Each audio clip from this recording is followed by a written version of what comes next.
Hermenêutica Teológica, lição 2, o item 5 do material didático, conhecer o lugar onde foi escrito o texto.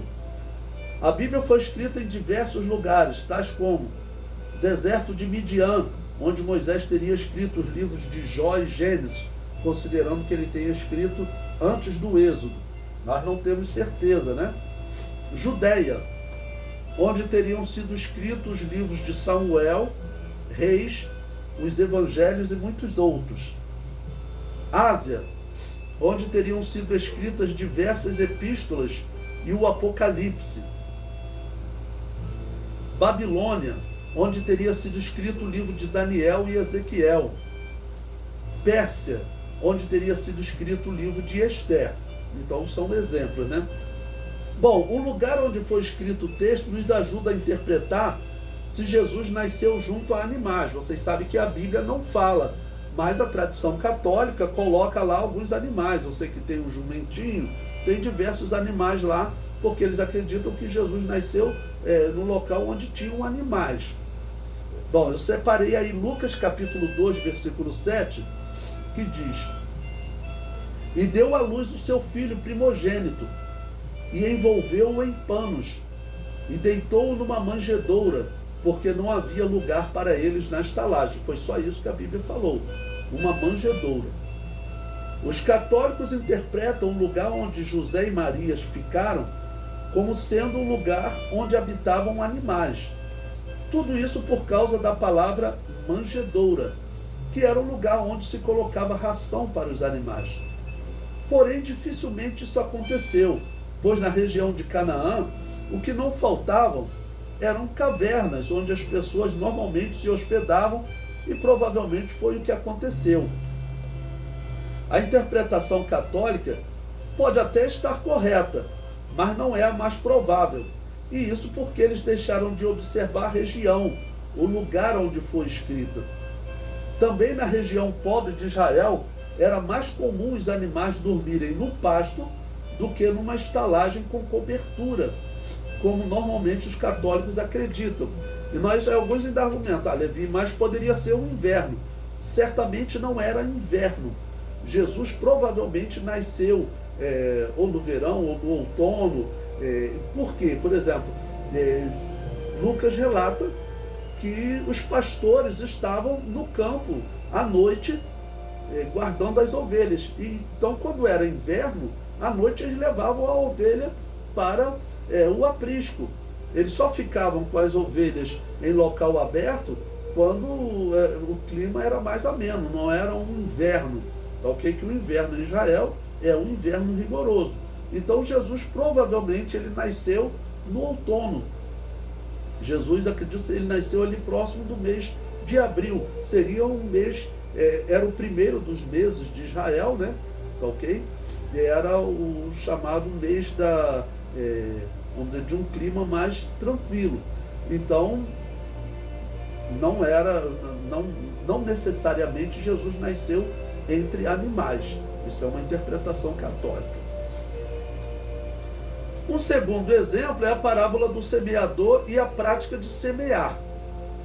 No exemplo contado por Jesus, a semente caiu no caminho, ou ao pé do caminho, né? A que caiu sobre pedregais, a que caiu entre espinhos, pereceram. Então, a que caiu no caminho, sobre pedra e entre espinhos, essas pereceram. A interpretação final da parábola seria: apenas a quarta parte do que semeamos germina. Por quê?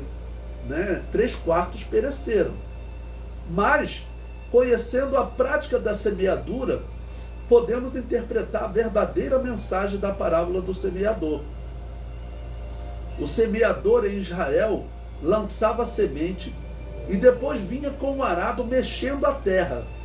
A semente que havia caído ao pé do caminho brotava, pois o arado mexia e amaciava aquela terra. Claro, a semente ao pé do caminho era um local pisado, e ela não conseguiria brotar ali, era terra dura.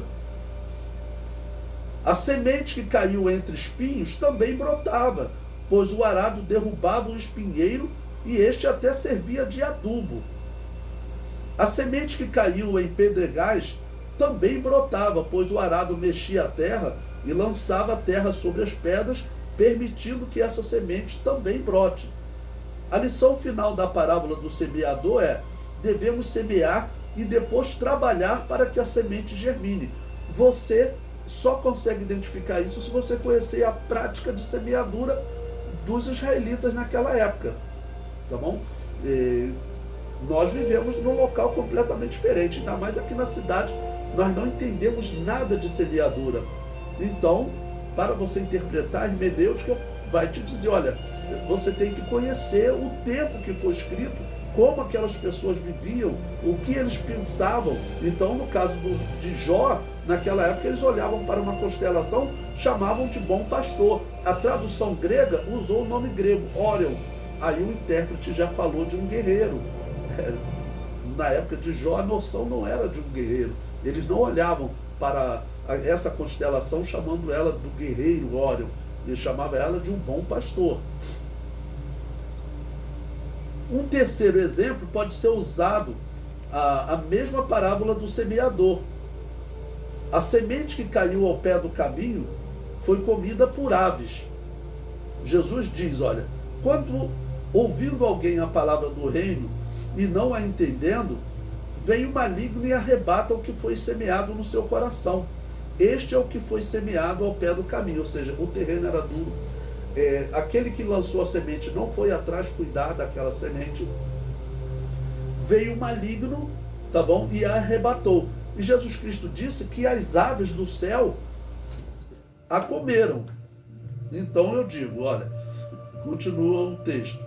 Quando Jesus falou que as aves comendo a semente representavam o maligno tirando a semente do coração, os ouvintes logo entenderam.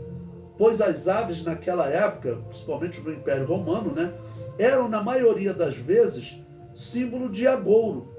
Agouro era um sacerdote romano que fazia presságios baseado no canto e no voo das aves. Então, quando Jesus falou das aves comendo a boa semente, ele estava falando da heresia romana, da heresia pagã que existia naqueles dias.